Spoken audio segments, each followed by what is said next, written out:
ஒரு 2 பேர்கிட்ட நம்ம காசு கொடுக்குறோம். ஒருத்தர்கிட்ட 1000 ரூபாய் கொடுக்குறோம், ஒருத்தர்கிட்ட 1 லட்ச ரூபாய் கொடுக்குறோம். இந்த 2 பேரில் யார் ஃபஸ்ட்டு ரிச் ஆவான்னு கேட்டிங்கன்னா, நிறைய பேர் 1 லட்சம் இருக்க வந்தானு கேட்பீங்க. ஆனால் அதான் கிடையாது. நம்ம ஃபினான்ஷியல் கண்டிஷன் நம்மளை ரிச் ஆகாது, நம்ம மைண்ட் செட் தான் நம்மளை ரிச் ஆகும். வணக்கம் மேவரிக்ஸ். இன்னைக்கு நம்ம ஒரு இன்ட்ரெஸ்டிங்கான டாபிக்கை பற்றி தான் பார்க்க போகிறோம். Why rich get richer, why poor get poor. Rich get richer, poor get poor. இதெல்லாம் நம்ம லக்குனால நினைக்கிறீங்களா? அதான் கிடையாது. நம்ம ஒரு சிஸ்டம் உருவாக்கி நம்ம மைண்ட் செட்டை ட்ரைன் பண்ணி நம்ம ஸ்ட்ராட்டஜி யூஸ் பண்ணால் தான் இதெல்லாம் நடக்குமே. ஸோ இந்த வீடியோவில் நம்ம வந்து ஒரு 5 டாபிக் பார்ப்போம். அதில் இப்போ ஃபஸ்ட்டு எதாவது பார்க்க போகிறோம்னா power of asset and liability. இது பூவர்கிட்ட இது எப்படி இருக்கு, ரிச் கிட்ட எப்படி இருக்குன்றத கம்பாரிசன்லேயே 5 டாபிக்குமே பார்ப்போம். இதுக்கு முன்னாடி ஒரு வீடியோவில் கூட சொல்லியிருப்போம். ஆக்சுவலி இந்த பூவர்லாம் வந்து எப்படி காசுக்கு எப்படி செலவு பண்ணுறாங்க, எப்படி ரிச்சாக இருந்தால் எப்படி செலவு பண்ணுறாங்கன்றது வந்து நம்ம ரிச்சை ஃபஸ்ட்டு எப்படி செலவு பண்ணுறாங்க அவங்க காசெல்லாம்ன்றது முன்னாடி வீடியோஸ்லாம் பார்த்துருப்போம். முக்கியமான விஷயமே நம்ம வந்து பணத்துக்காக ஒர்க் பண்ணக்கூடாது, பணம் தான் நம்மளுக்காக ஒர்க் பண்ண வைக்கணும். அதான் ஒரு இன்ட்ரெஸ்டிங்கான விஷயமே இதில். ஆமாம், இதை வந்து நிறைய பேர் சொல்லி கேட்டிருப்பீங்க. அது ஏன் அவங்க எல்லாருமே அதை சொல்கிறாங்கன்னா அதில் ஒரு ஆழமான அர்த்தம் இருக்குது. இப்போ பூவர்லாம் என்ன பண்ணுவாங்க, அவங்கள்ட்ட காசு வருதுன்னா அதை அன்னைக்கான செலவு அப்படியே பண்ணிட்டு ஸோ அதை அப்படியே டெய்லி ரிப்பீட் பண்ணுறது இதுதான் பண்ணுவாங்க. அவங்கக்கிட்ட சேவிங்ஸ் கூட இருக்குமே தவிர அவங்ககிட்ட அதை மல்டிப்ளை பண்ணணுன்ற அந்த எண்ணமே கிடையாது. ஆனால் ரிச் என்ன பண்ணுவாங்க, அதை இன்வெஸ்ட் பண்ணுறது, அதை எப்படி மல்டிப்ளை பண்ணலாம், மெயினாக அந்த வேர்ட் தான், அது எப்படி மல்டிப்ளை பண்ணலான்றதை பார்க்குறாங்க. ஸோ இப்படி தான் பூவரும் சரி ரிச்சும் சரி. ஆனால் பூவர் கிட்ட என்ன ஒரு டிஸ்அட்வான்டேஜ்னா, இப்போ நம்ம ஒரு 10,000 ரூபா நம்ம கிட்ட இருக்குன்னு வச்சுக்கோங்க, அவங்க ஏதாச்சும் எப்படி சொல்ல பை பண்ணணும்னு பார்ப்பாங்க. ஒரு ஃபோனோ அப்படிலாம் அவங்க வீட்டுக்கு ஒரு சோஃபாவோ அப்படின்னு பார்ப்பாங்க. ஆனால் ரிச் அப்படி கிடையாது. ஏதாச்சும் இன்வெஸ்ட் பண்ணணும் அப்படின்னா அதை ஸ்கில்லு கற்றுக்கணும்னு சொல்லி ஏதாச்சும் ஒரு கோர்ஸை பை பண்ணுவாங்க. அவங்க வந்து அவங்க ஃபியூச்சருக்காக இன்வெஸ்ட் பண்ணுவாங்க. அவங்க டிலேட் கிராட்டிஃபிகேஷன் பண்ணுறாங்க. ஓகேவா, அது அவங்களுக்கு இப்பயே அந்த மனசு திருப்தி ஆகுறத விட நம்ம கொஞ்ச நாள் எடுத்துக்கிட்டாலும் அது அன்ஸ்டாப்பபிளாக இருக்கணும் அப்படின்றத பார்க்குறாங்க. ஸோ 2வது டாபிக் பார்த்தீங்கன்னா compounding the silent of weapon. காம்பவுண்டிங்கிறது இந்த பணக்காரங்க யூஸ் பண்ணுற ஒரு மேஜிக். ஏன் மேஜிக்னு சொல்கிறேன்னா, அது வந்து இப்போது சர்டனாக நம்மளுக்கு ஸ்லோவாக போகிற மாதிரியே இருக்கும், டக்குன்னு நம்மளை க்ரோ பண்ணும். ஆனால் அது வந்து நம்ம நினச்ச உடனே நடக்காது, அது வந்து பொறுமையாக தான் நடக்கும். அந்த பொறுமை யார்கிட்ட இருக்கோ அவன் தான் அதை வந்து வெல்வான். எப்படி சொல்கிறதுனா, இப்போ ஒரு 5 ரூபாய் டெய்லியும் சேர்த்து வச்சுனே இருக்கும்போது நம்மளுக்கு ஃபைனலி நம்ம அவுட்கம் எப்படி இருக்குமோ அது வந்து ஓரளவுக்கு ஸ்டேபிளாக இருக்கும். ஆனால் அந்த 5 ரூபாய் வந்து 10 ரூபாவை மாதிரி, 10 ரூபாய் 20 ரூபா மாதிரி, 20 ரூபா 40 ரூபா மாதிரி இந்த மாதிரி போகும்போது அது அல்டிமேட்டாக நமக்கு க்ரோத் கொடுக்கும். இதை தான் வந்து ரிச் பீப்புள் வந்து ஃபாலோ பண்ணுறாங்க. ஆனால் புவர் பீப்புள் இது பண்ண மாட்டாங்க.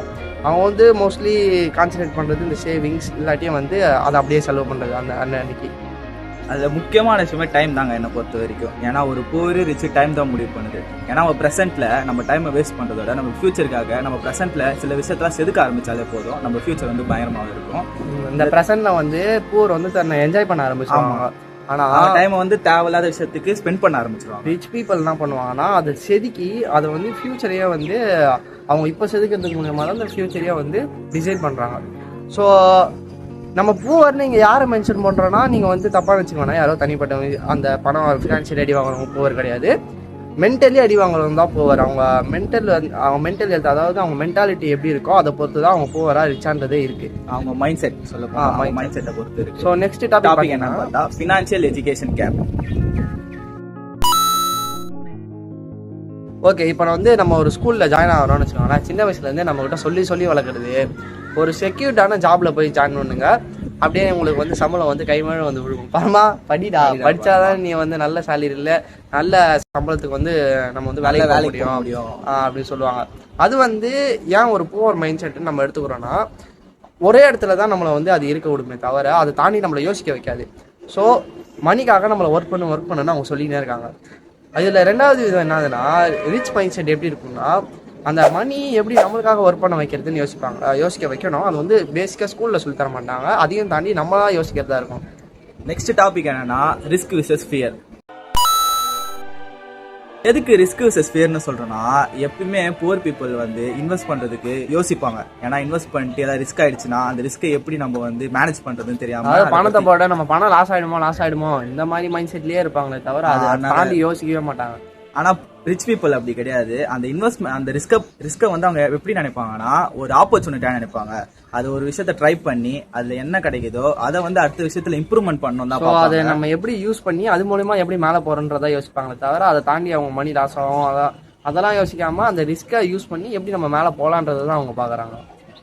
இதுல என்ன ஒரு முக்கியமான விஷயம்னா பீப்புள் வந்து எப்பவுமே இன்வெஸ்ட்மெண்ட் புவர் பீப்புள்ஸ் எப்பவுமே இன்வெஸ்ட்மெண்ட் வந்து எப்படி சொல்ல அவாய்ட் பண்றாங்க. அதுல ரிஸ்க் அதிகமா இருக்கனாலே அவாய்ட் பண்றாங்க. ஆனா ரிச் பீப்புள் அப்படி கிடையாது. அதாவது சேஃப் ஆன்சர் இருப்பாங்க, எப்பயுமே சேஃபா இருக்கணும்னு யோசிக்கிறாங்க.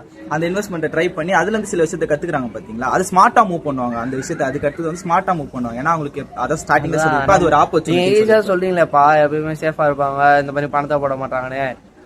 இதெல்லாம் பண்ணாதான் லாஸ் ஆயிடுச்சுன்னா இப்ப நம்ம எங்க போய் யாரை போய் கேட்கறது நீங்க கேட்டீங்கன்னா, அதாவது லாஸ்ன்றது வந்து ஒரு டைம் நடக்கதான் செய்யும். ஆனா நம்ம அதையே பார்த்துக்கிட்டு இருந்தோம்னா அதை தாண்டி நம்மளால போகவும் முடியாது. நம்ம அதே இடத்துல ஸ்டக் ஆகி தான் கடைசி வரைக்கும் நின்று ஆகணும். ஸோ அந்த ஒரு ஆப்பர்ச்சுனிட்டி தான், அது நம்ம லைஃப்பை எப்படி வேணாலும் மாற்றோம். அதுக்கு நம்ம ரெடியாக தான் இருக்கும். அதான் மைண்ட் செட் ஸ்டார்டிங்ல சொல்லியிருப்போம். மைண்ட் செட் அதான் பூவருக்கும் ரிச்சுக்கும் உள்ள mind set different. Next topic என்னன்னா நெட்வொர்க் அண்ட் ஆப்பர்ச்சுனிட்டிஸ். 5வது டாபிக்ல பாத்தீங்கன்னா நம்ம நெட்வொர்க்ன்றது ரொம்ப முக்கியம். நம்மளை சுத்தி பீப்புள் எப்படி இருக்காங்கன்றது தான் நம்மளை மாத்துமே. புவர் மைண்ட் செட் எப்படி இருக்கும்னா, அவங்க கூட வரணும் புவர் மைண்ட் செட்ல தான் இருப்பான். அவன் வந்து என்ன சொல்லுவான், இதெல்லாம் பண்ணாதடா, இதெல்லாம் பண்ணா நம்மளால மேலே போக முடியாது, அதெல்லாம் ஜஸ்ட் லக்கு தான், நம்மளை அச்சு கீழே இருக்கிறது அப்படியே அங்கேயே வச்சிருக்கதான் பார்ப்பானுங்க அவனுங்களாம். ஏன்னா அவங்க மைண்ட் செட்டும் அதே தான், அதை தாண்டி அவங்க யோசிக்க மாட்டாங்க. ஆனால் ரிச் பீப்புள் கூட இருக்கிற அந்த ரிச் மைண்ட் செட் இருக்க எல்லாருமே எப்படி திங்க் பண்ணுவாங்கன்னா, நம்ம மைண்ட் செட் வந்து அவங்க மைண்ட் செட் எப்பயுமே பெருசாக இருக்கும். க்ரோத், செல்ஃப் டிசிப்ளின், அப்புறம் வந்து சில விஷயத்த நியூவா ட்ரை பண்றது, நியூ ஸ்கில்ல கத்துக்கிறது, ஐடியாஸே கொஞ்சம் டிஃப்ரெண்டா தான் இருக்கும். அவங்க பேசுறதே வந்து இப்படிதான் இருக்கும். ஸோ அந்த மாதிரி ஆளுங்கிட்ட இருந்து லேர்ன் பண்ணி மேலே போறது தான் வந்து நல்லது. சொல்ல போனா ரிச் பீப்புள் கிட்ட இருந்து ஒரு கிளியர் கான்வர்சேஷன் ஒன்று பில்ட் பண்ணலாம். ஏன்னா அவங்க வந்து அவங்க பேசுறது அவ்வளோ கிளியரா இருக்கும். ஸோ அந்த வாரன் பஃபெட்டே என்ன சொல்றாருன்னா, நான் வந்து இன்வெஸ்ட்மெண்ட் மூலியமா மட்டுமே மேலே வரல, நான் வந்து மேலே வந்தது காரணம் ரைட் பீப்புள் கிட்ட இருந்து லேர்ன் பண்ணது தான், நிறைய விஷயத்தை தெரிஞ்சு வச்சுதான் அப்படின்றாரு. ஸோ வந்து இப்போ நம்ம எல்லாரையும் இப்போ நம்ம சொன்னது எல்லாத்தையும் வச்சு பார்த்தோம்னா நீங்கள் நல்லா புரிஞ்சுக்கிட்டீங்கன்னா தெரியும், இந்த சிஸ்டமே வந்து ஒரு ட்ராப் அப்படின்னு நிறைய பேர் சொல்லுவாங்க. ஆனால் நம்ம அதை எப்படி பார்க்கணும்னா ஒரு கேமாக பார்த்து அதை விட்டு நம்ம எப்படி வந்து அந்த கேமில் ஜெயிச்சு எப்படி மேலே வரோம், அதை ஃபுல்லாத்தையுமே உடச்சு அதில் எப்படி எல்லாம் தெரிஞ்சுக்கிட்டு அதுக்கேற்ற மாதிரி ஆட ஆரம்பிச்சோம்.